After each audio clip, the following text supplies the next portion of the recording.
Bonjour YouTube, bienvenue sur ma chaîne. On se retrouve aujourd'hui pour une nouvelle vidéo. Enfin, une nouvelle vidéo, oui, nouvelle vidéo dans le sens où, ok, c'est une nouvelle vidéo, mais sur un sujet qu'on a déjà traité. Aujourd'hui, je vais vous faire un truc un petit peu différent. Je vais vous parler d'un custom. Alors, vous allez me dire, mais quel est le sujet qu'on a déjà traité? Eh bien, il s'agit du sujet du pistolet Browning modèle JP 35 ou si vous préférez GP35. Oui, on a déjà traité le sujet. Donc sur la chaîne, je vous ai déjà fait le Browning GP35 Vigilance, le Browning GP35 Capitaine, qui d'ailleurs était l'une de mes premières vidéos. Je vous ai fait la comparaison entre le GP35 et le Vigilance. Je vous ai également fait un GP35 du Troisième Reich. Et là, franchement, ça vaut le coup. Alors, vous me direz sur la chaîne si ça vous intéresse. L'espace commentaire est aussi fait pour ça. Si vous voulez que je vous présente à l'avenir des customs, éventuellement d'armes de type, on va dire, armes anciennes, armes Seconde Guerre mondiale, Première, Seconde Guerre mondiale, mais qui ont été faits en custom. Je comptais par la suite éventuellement peut-être vous présenter encore un autre custom de GP35, mais ces customs sont super intéressants, on va le voir, parce que en fait j'ai envie de vous dire qu'une bonne arme, c'est un peu comme un bon film ou du bon son. Comment on reconnaît un bon film, du bon son ou un bon flingue? Eh ben, c'est que il est toujours actuel. Il demeure vrai. Tu sais? Je sais pas, ils s'embrassent au mois de janvier, car une nouvelle année commence. Mais depuis des éternités, elle a pas tellement changé la France. Non, tranquille, tranquille. Voilà. Qu'est-ce que je voulais dire? Donc, un petit custom de GP35 que je vous présente. On se retrouve tout de suite avec le générique. Même si je l'ai déjà fait dans des précédentes vidéos, je vais rapidement vous faire un démontage-remontage de ce pistolet. Bon, c'est principalement pour les novices et pour les personnes qui ont la flemme de chercher sur la chaîne, parce qu'il y en a déjà une vidéo de montage-démontage. Mais c'est vrai que ça faisait partie de mes premières vidéos. La vidéo a pu être un peu mal faite. Donc, bon, je vous refais un démontage-remontage rapide. Et ensuite, on va parler du custom de ce pistolet.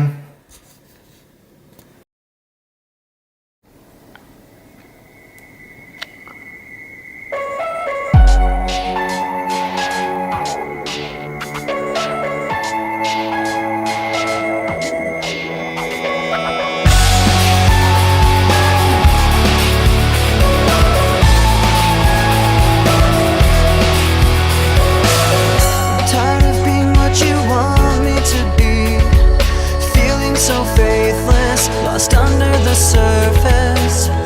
Don't know what you're expecting of me. Put under the pressure of walking in your shoes. Caught in the undertow, just caught in the undertow. Every step that I take is another mistake to you. Caught in the undertow, just caught in the undertow.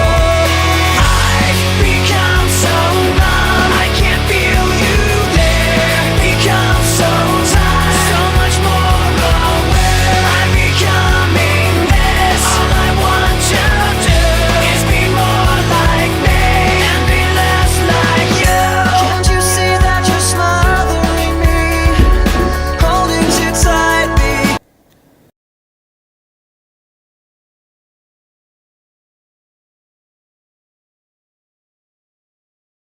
Donc, le démontage-remontage de ce pistolet.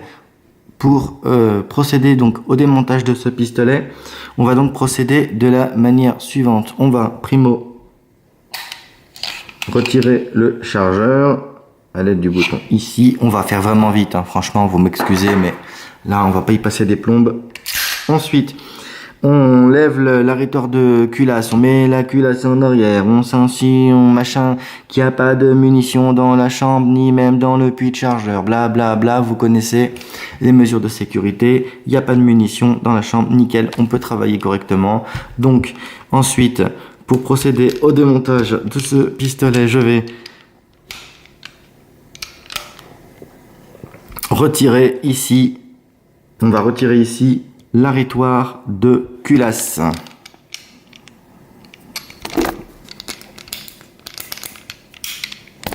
Voilà, je retire l'arrêtoire de culasse, je renvoie ma culasse en avant. Comme vous le voyez, la culasse, elle sort de son logement. Vous avez donc ici la carcasse, d'accord, ici, et vous avez donc ensuite la partie culasse. Il y a une subtilité pour le remontage, une petite subtilité, je vais vous expliquer, je vais vous montrer ça, il n'y a pas de souci.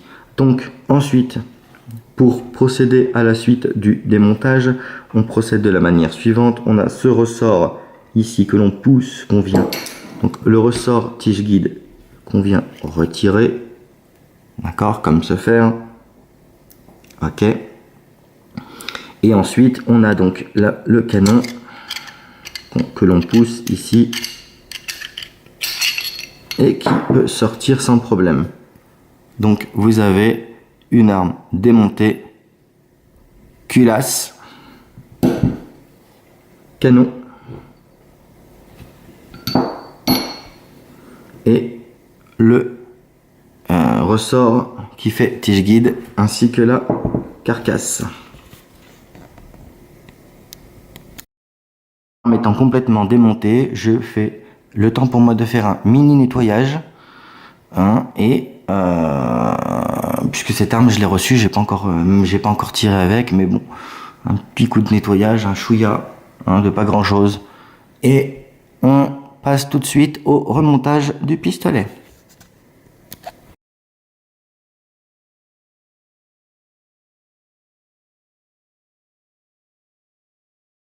Donc je vais réinsérer mon ressort dans ma culasse et je vais m'assurer que ce soit correctement monté. Vous voyez, le ressort est correctement monté. Si vous voulez faire un test, si vous voulez vérifier, vous faites ceci, vous faites ce test là, regardez.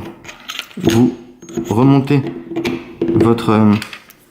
c'est une petite astuce que je vous donne. Vous remontez donc votre culasse sur votre carcasse et vous faites ce mouvement.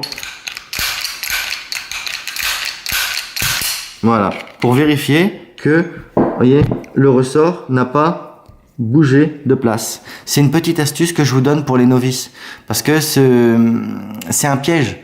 Le crochet, regardez, je vais vous montrer. Le crochet, vous voyez comment il est mis? D'accord? Si, imaginons, vous montez mal le crochet, on va mal le monter. Regardez. Là, le crochet, il rentre. Vous voyez qu'il rentre. Mais, il est mal monté. Ce qui veut dire que si on fait ce geste-là, regardez, on va voir, regardez.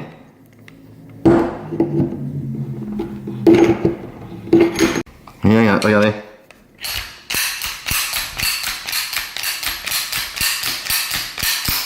Vous voyez, ça va pas du tout. Et regardez le ressort, regardez. Regardez. Vous voyez, le ressort, vous voyez qu'il est, regardez, il est tourné. Vous voyez que ça va pas. Donc, il faut le monter correctement. Et donc, correctement, eh bien, ça veut dire comme ça. Voilà. Je m'excuse d'avoir un peu traîné sur cette partie, mais c'était intéressant à préciser, surtout pour les novices. Surtout pour les personnes, les novices qui connaissent pas, si vous voulez, le montage de ce pistolet. D'autant que si vous achetez ce genre de pistolet sur internet, eh bien, vous recevrez donc votre pistolet conformément à la législation démonté en 2 colis. Et donc, l'arme sera démontée. Si vous ne savez pas forcément la remonter, ça peut être un peu compliqué. Voilà. Donc une fois qu'on a remonté la partie culasse, canon et ressort tige guide, je vais pour ce faire donc réinsérer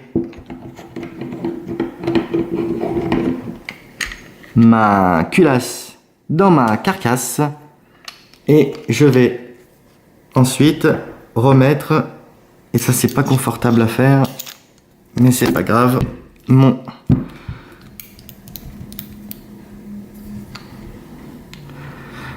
arrêteur de culasse ici et ensuite tout sera bon. Là normalement tout est bon. J'ai remis mon arrêteur de culasse. On fait quelques mouvements de chargement. Comme il y a une sécurité de chargeur sur ce pistolet, je ne peux pas percuter.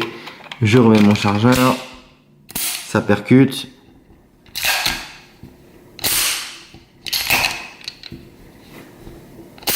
L'arrêteur de culasse fonctionne.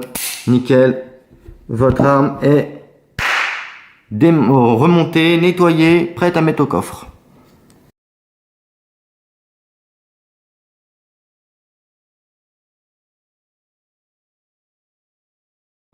Maintenant, je vais pouvoir vous parler de custom de ce pistolet qui a été fait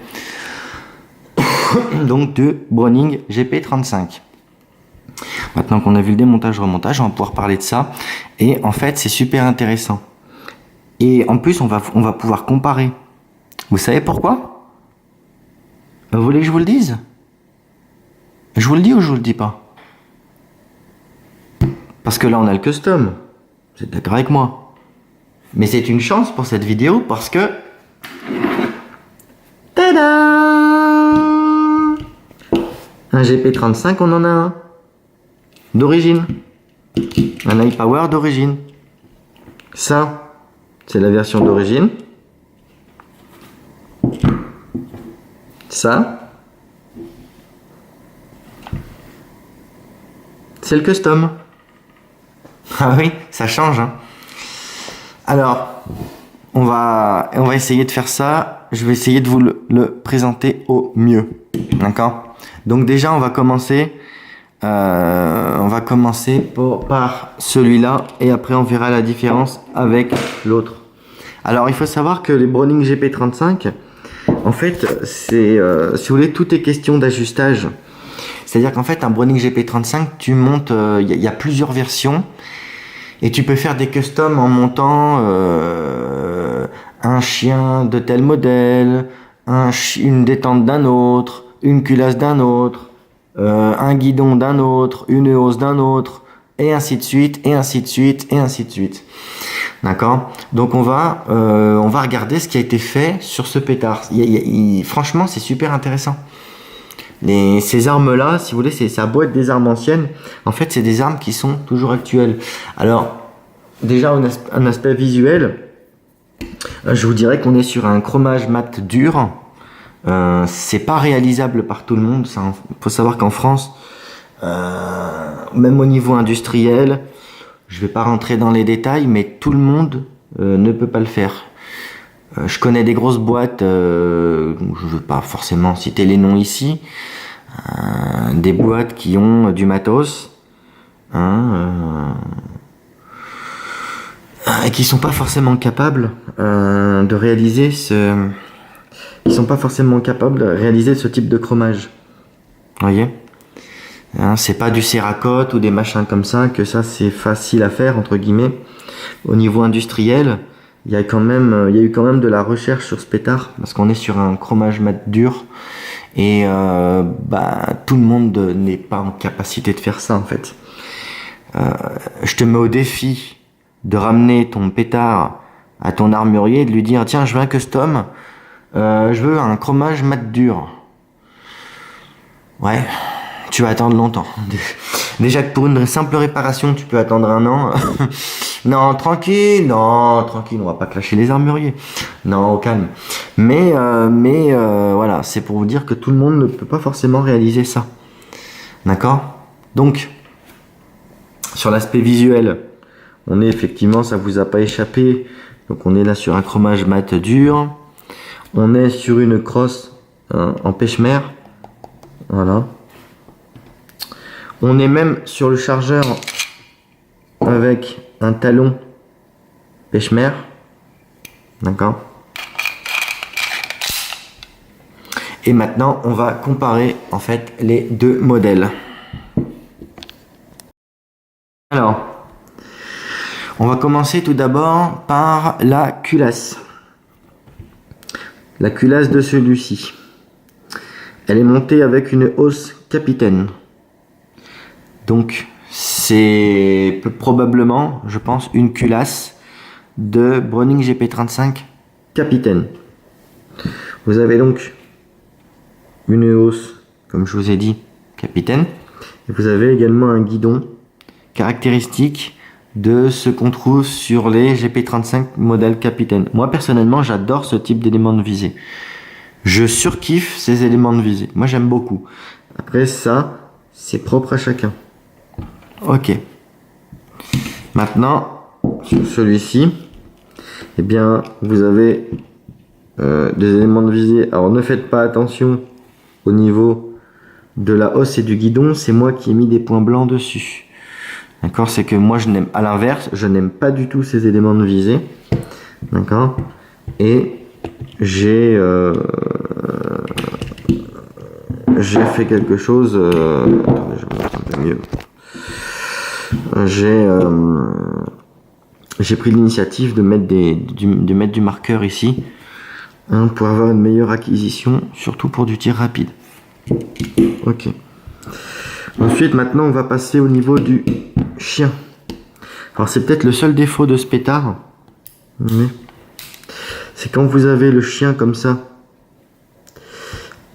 à la battue, au niveau de la main, si vous avez une mauvaise prise en main, regardez ce qui se passe. Ça va vous faire l'effet Mach 50. Les anciens militaires savent de quoi je parle. Ça va vous faire vraiment un effet Mach 50. Ça veut dire que tu vas avoir le haut de la main niqué. Il faut vraiment avoir une bonne prise en main et surtout des mains adaptées pour ce type de crosse. Parce que ça, moi personnellement, si c'était bon, c'est une arme, comme vous le savez, avec une détention à titre sportif. Je peux vous garantir que si ça avait été une arme personnelle, ça, je l'aurais changé direct. Ça me convient, mais alors pas du tout. Du tout. Voilà. Ok. Donc, on a un chien plutôt classique sur ce modèle. Sur ce modèle, on a à l'inverse un chien en œil. Regardez, j'essaie de vous montrer la différence entre les deux, c'est pas évident.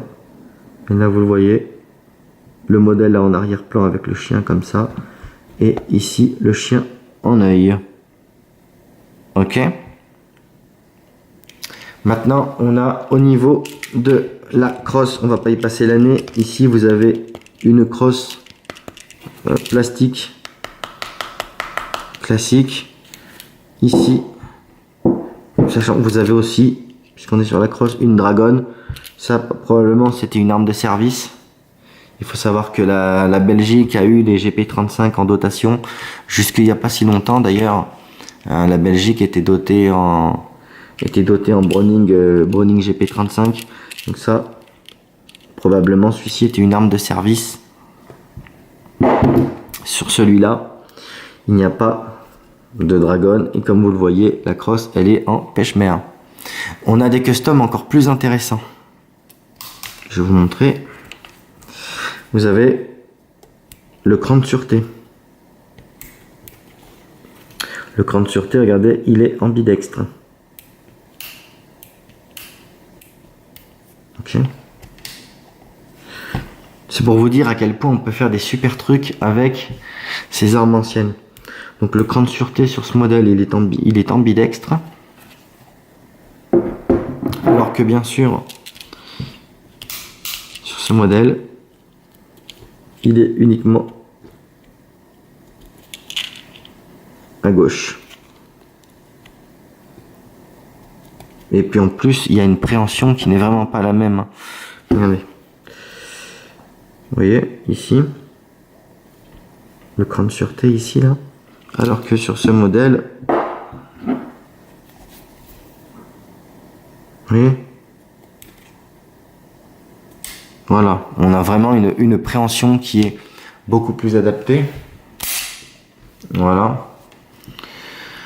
Qu'est-ce qu'on a d'autre Tiens, on va faire un truc. Tiens, je n'avais pas prévu, mais bon, on va interchanger les chargeurs. Qu'est-ce que vous en dites?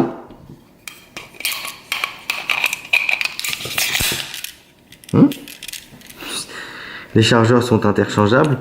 Par contre, ça fait vraiment bizarre. Voilà. Et bien sûr, on va mettre celui-là.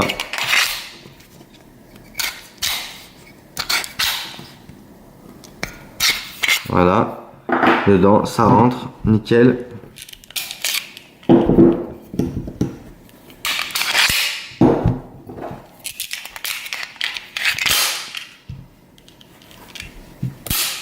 Voilà. Donc les chargeurs sont interchangeables. Et là, j'essaye de vous les montrer comme ça, vous voyez. Ça fait vraiment vachement différent, quoi. Voilà. Qu'est-ce qu'on a d'autre sur ce modèle? Rien. Rien d'autre. Les capacités de chargeur sont rigoureusement les mêmes. D'accord. Capacités de chargeur sont rigoureusement les mêmes, mais vous voyez, ça c'est vraiment quelque chose que je kiffe. Ça, vous voyez, pour le coup, c'est une vidéo que j'ai plaisir à faire. J'ai plaisir à faire parce que je trouve ça super intéressant. La détente, ouais, si, putain, la détente, je suis con. Sur celui-ci, on a une détente dorée. Sur celui-ci, ouais, vous avez une détente classique. Voilà. Donc, s'il n'y a rien de plus à ajouter sur ce modèle, hein, c'était vraiment pour vous faire une comparaison d'un custom, d'un Browning GP35 custom avec un Browning GP35 classique. Voilà. Ça, c'est vraiment des vidéos que j'adore. Je vais peut-être probablement vous en présenter encore un autre custom de GP35. J'ai pas l'intention de tous vous les faire, mais après, par contre, si ça vous intéresse, dans les commentaires, si vous souhaitez voir également des customs d'armes modernes, il y en a eu plein. Il y a eu sur du Beretta 92, il y a eu sur du CZ75B, il y a plein de trucs comme ça. Si vous êtes intéressé pour voir des customs sur la chaîne, bah écoutez, vous me le dites en commentaire, pourquoi pas. Si je trouve des trucs intéressants à vous présenter, je le ferai avec grand plaisir. Voilà. J'espère que cette vidéo vous aura plu. Et quant à nous, on se dit à la prochaine pour une nouvelle vidéo.